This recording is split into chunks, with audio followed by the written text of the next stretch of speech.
ассалому алайкум тамошобинони азиз, барномаи тиловати ахбор аз телевизиони Тоҷикистон мустақиман манзуратон мегардонем. Дар студия бо шумо Оисаи Абдуҷамил. вазъ, дурнамо ва дигар кафолатҳои ҳуқуқӣ, мақом ва нақши Конститутсияи Ҷумҳурии Тоҷикистон дар таҳкими низоми давлатдорӣ натиҷаҳои назаррасро дорост. Инак 30 сол Конститутсия маҳсули андешаи миллӣ ва арзишҳои бунёдии халқи мамлакат мебошад, зеро ин ҳуҷҷати сарнавиштсоз маҳз ба шарофати таҳаммулгароӣ ва ҷасорату матонати сиёсӣ бо ҳамовозии мардуми соҳибмаърифати тоҷик қабул гардида, имрӯз барои устувории пояҳои давлати мустақил хизмат менамояд. Шарҳи Фахриддини Муҳаммад Юсуф.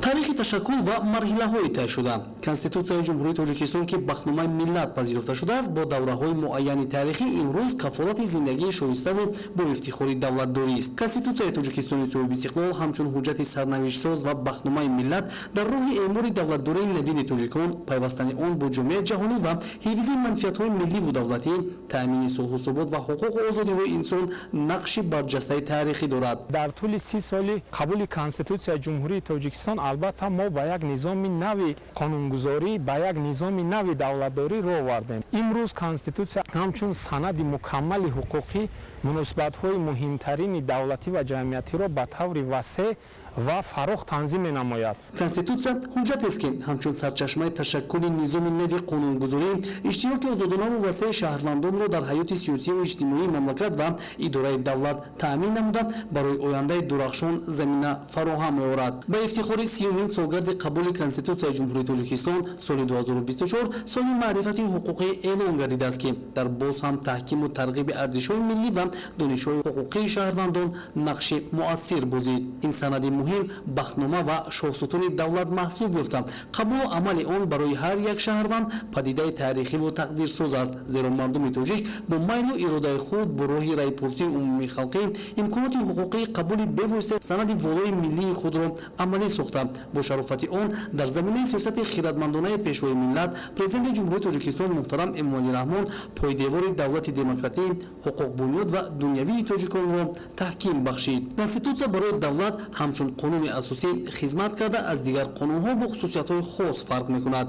Ин санади асосӣ пеш аз ҳама муносибатҳои муҳими ҷамъиятиро ба танзим дароварда дорои қувваи баланди ҳуқуқӣ мебошад ки асоси сохтори конститутсиониро муайян ва бевосита амалӣ менамояд. ҳифзи арзишҳои миллӣ, таҳкими рукунҳои муҳими давлатдорӣ, худшиносӣ ва ифтихор аз дастовардҳои соҳиби истиқлоливу озодӣ самараи низоми судманди давлатдорист ки дар шароити кунунӣ дар заминаи пояи устувор Конститутсия бо саодати миллат ва кафолати рушду тараққиёти давлат аз ҷумла суботу амният ва ягонагӣ пойдор аст. Бо дар назардошти ин Конститутсия маҳсули андешаи миллӣ ва арзишҳои бунёдии халқи мамлакат арзёбӣ мегардад. аз дастовардҳои гаронарзиш барои миллати кӯҳанбунёди тоҷик ин дастёб гардидан ба қабули Конститутсия ба ҳисоб меравад. Конститутсияи Ҷумҳурии Тоҷикистон тавонист ки истиқлоли давлатии миллии моро аз лиҳози ҳуқуқӣ расмӣ намуда ба ҷаҳониён Ҷумҳурии Тоҷикистонро ҳамчун кишвари ҳуқуқбунёд демократӣ дунявии ягона муаррифӣ намуда Ҷумҳурии Тоҷикистонро бо ҷомеаи ҷаҳонӣ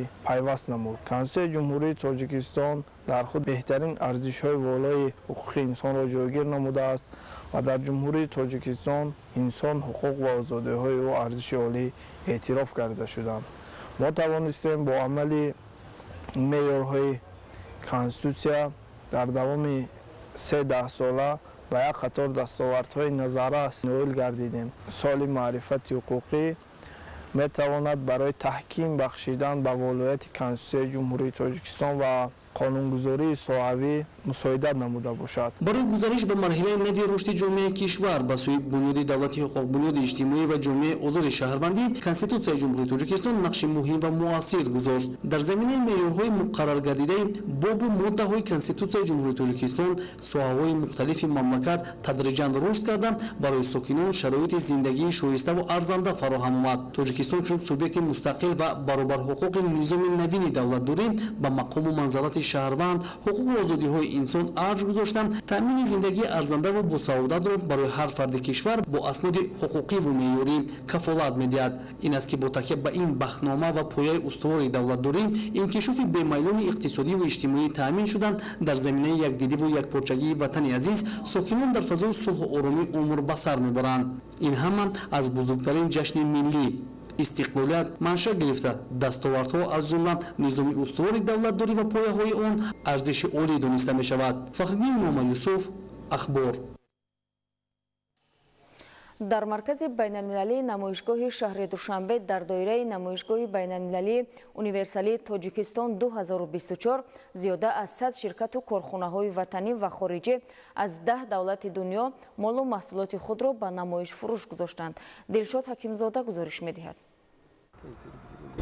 намоишгоҳи байналмилалии универсалии Тоҷикистон 2024 ба густариши минтақавии фаъолияти иқтисодии ширкатҳои иштироккунанда ва пешбурди маҳсулоти истеҳсолкунандагони ватанӣ равона шуда. Дар доираи баргузории он намояндагони тиҷорати имкон доранд ки шарикони нав пайдо намоянд. Ҳамчунин барои иштирокчиёни хориҷӣ дар ин намоишгоҳ имконият фароҳам оварда шудааст ки молу маҳсулоташонро муаррифӣ намуда ба бозори Тоҷикистон ворид шаванд. Ҳамзамон онҳо метавонанд бо истифода аз имконияте ки ҳукумати ҷумҳурии Тоҷикистон фароҳам овардааст дар минтақаҳои озоди иқтисодӣ корхонаҳо таъсис дода ба истеҳсоли маҳсулот машғул шаванд. ما در این نمایشگاه شرکت کردیم که بتونیم یه همکاری مشترکی با کشور تاجیکستان و مردم تاجیکستان برای تهیه خرمای تازه از باغات ایران داشته باشیم. ما پیشنهادمون این است که این نمایشگاه تبلیغات بیشتری براش بشه در کشور تاجیکستان، اما آماده سرمایه گذاری در زمینه بسته‌بندی و فروش خرما در تاجیکستان هستیم. ما نقشمون اینه که اگر یک شریک تاجیکی که بدون کارامونو در اینجا انجام بده، برای بحث یک سرمایه گذاری مشترک در تولید خرمای شکلاتی در تاجیکستان سرمایه گذاری جدیدی انجام بدیم.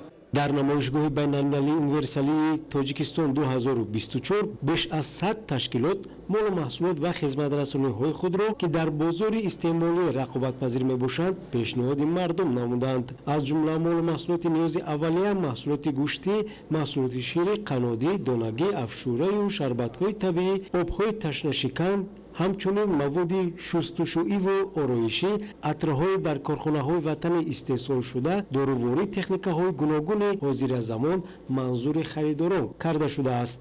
мо ба ин намоишгоҳ маҳсулотҳои дасти духтӣ аз тарафи занони хонашине ки мо ба кор таъмин кардем истеҳсол карда мешаванд. ашёҳо асосан аз пашмҳои табиӣ ва пахтагин истеҳсол карда мешаванд, бофта мешаванд. бештар дар ин намоиш маҳсулотҳои мо ба хориҷиён маъқул шуда, харидории онҳо зиёд шуд истоданд. дар намоишгоҳ намудҳои дигари хизматрасонӣ аз ҷониби бонкҳою ширкатҳои мобилӣ низ пешкаш гардид. гуфта мешавад ки иштирок дар намоишгоҳҳо имкони муаррифии молу маҳсулот ва хизматрасониро миёни мардум васеъ менамояд. بنده محسن اکرادی هستم، مدیر عامل شرکت کیمیارایه زاگرس و برای اولین بار در نمایشگاه بین المللی تاجیکستان شرکت کردیم. این شرکت خب مجموعه محصولات آرایشی بهداشتی رو داره و همینطور به نمایندگی از دوستانی که نمایندگی انحصاری پخششون رو در کشور تاجیکستان داریم در نمایشگاه حضور پیدا کردیم. بحث قراردادها محصولاتی که کار کردیم همین آب میوه‌های برند سنیش بود که بیشترین استقبال ازش شد در نمایشگاه و انشالله بتونه که در بازار جایگاه خوبی داشته باشه. توجه مردم خوبه و محصولات ایرانی استقبال میکنن، عموم مردم و توجه مسئولین و دولت تاجیکستان بسیار خوب بوده به نمایشگاه. ҳамасолат дар ҷумҳурӣ садҳо корхона ва марказҳои хизматрасонӣ ба фаъолият оғоз менамоянд ки аз фаъолияти онҳо мардум чандон огоҳӣ надоранд. бинобар ин дар шароити иқтисоди бозорӣ ва фароҳам гардидани рақобати озоди фаъолияти соҳибкорӣ баргузор намудани чунин чорабиниҳо ҷиҳати ба даст овардани фоида бар мусоидати кор мебошад. бахшида ба ҷашни 35-солагии истиқлоли давлатии ҷумҳурии Тоҷикистон дар ноҳияи Вахш таъмиру аз навсозӣ ва бунёди 240 иншооти гуногун таъйинот ба нақша гирифта шудааст. Дар баробари ин бо саҳми сокинон ва соҳибкорони ноҳия роҳҳои маҳаллӣ низ мунфарш карда мешавад. гузориши Исмоили Соҳибназарён ва Мусои Нурмуҳаммад. сокинони ноҳияи Вахш дар самти созандагӣ таҷрибаи хуб дошта, дар доираи таҷлил аз ҷашни 35-солагии истиқлоли давлатӣ тасмим доранд ки аз ҳисоби маблағҳои бюджетӣ ва ҳиссаи арзандаи соҳибкорони маҳаллӣ беш аз 240 иншооти гуногунро сохта мавриди баҳрабардорӣ қарор диҳанд, ки дар баробари таъмини инфрасохтори маҳал ва муҳайё гардидани шароити мусоиди кору рӯзгор ҳамчунин садҳо нафар бо ҷойи кор таъмин мегарданд. ҳамзамон баҳри тақвияти инфрасохтори маҳал иқдомҳои зиёди ободонӣ дар самти таъмиру аз навсозии роҳу пулҳои мошингузар дар ҳама ҷамоатҳои шаҳраку деҳоти ноҳия бо маром идома дошта, дар ин кор саҳми аҳли ҷамоатчигӣ муҳим арзёбӣ мегардад. тибқи иттилоъ то ба имрӯз дар ноҳия беш аз 30 километр роҳҳои мошингарди сатҳи маҳаллӣ мунфарш карда шудааст, ки қисмати муайяни он ба ҷамоати деҳоти Тоҷикобод рост меояд. ҳоло мунфаршкунии роҳ дар ҳудуди деҳот бо маром идома дошта, дар анҷоми чунин корҳои созандагиву ободонӣ сокинону соҳибкорон ва он нафароне ки мақсади сафари ҳаҷро доштанд ҳиссагузорӣ намуда истодаанд. тавре сокинон иброз менамоянд маҳз пойдории истиқлоли давлатӣ ва сулҳу осоиштагӣ боиси рушду пешрафти тамоми самту соҳаҳои хоҷагии халқи мамлакат бахусус сокинони ноҳияи Вахш гардидааст ва сокинон тавассути меҳнати натиҷабахшу анҷоми иқдомҳои созанда ба зиндагии шоиста ноил гардида истоданд. ба иттилои масъулини ҷамоати деҳоти Тоҷикобод соли равон роҳҳои мошингарди ҳудуди якчанд деҳаҳо мунфарш гардида барои ҳаракати воситаҳои нақлиёт дар ҳама фаслҳои сол мусоид гардонида шудааст. тавре гуфта шуд, дар деҳаҳои ҳудуди ҷамоат қабл аз мунфаршкунии роҳҳо пулҳои мошингузар низ ба пуррагӣ таъмиру аз навсозӣ карда мешаванд.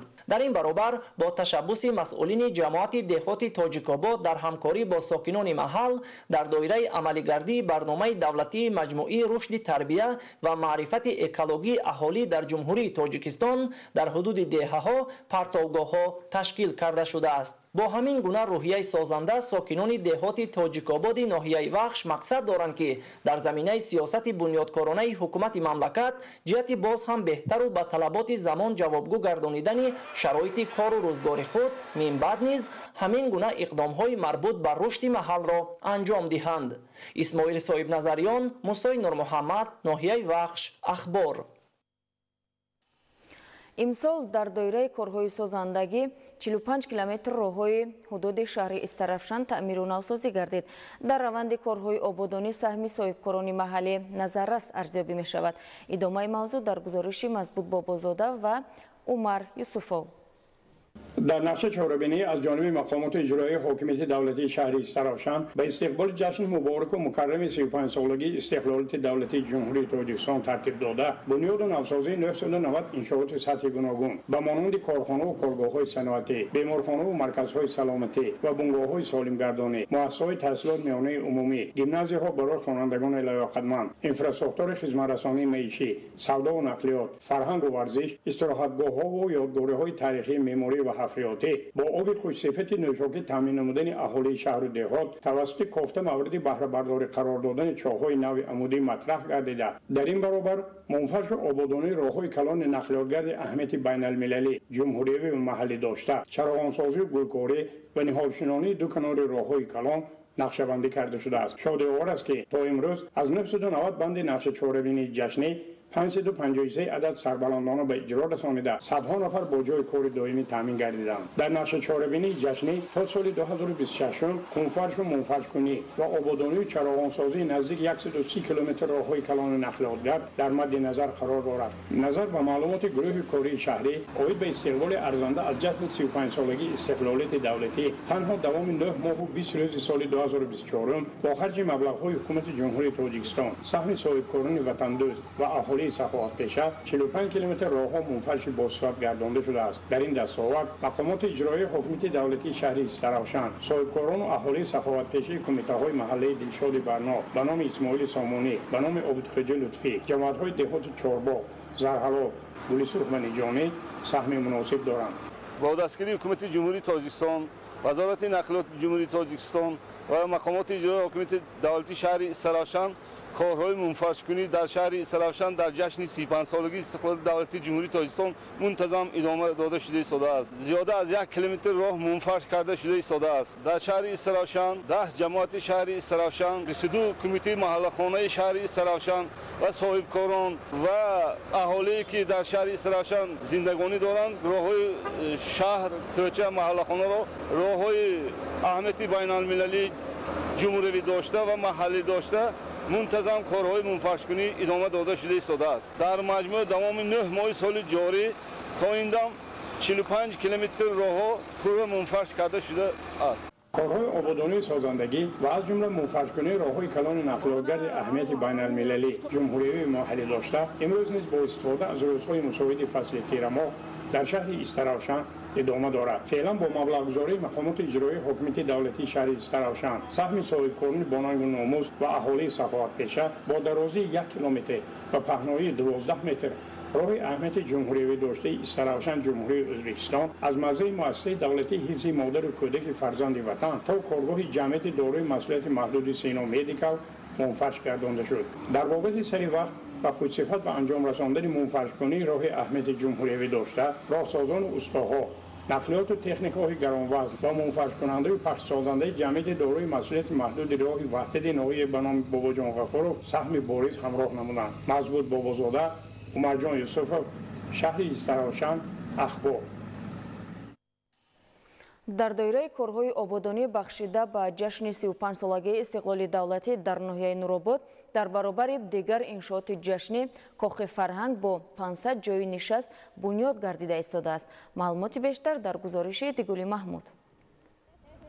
ساختمان کاخ فرهنگ ناحیه نورآباد در روند برنامه کوچانیدن بناهای ماموری تشکیلات و اداره‌ها از منطقه زیرآبشونده نیروگاه برقی آبی راغون به مرکز ماموری شهرک دربند مرحله به مرحله بنیاد شده ایستاده است تا در آینده انشاءات فرهنگی و دیگر زیربناهای علاوگی برای کارمندان ساحه فرهنگ مهیا کرده شود.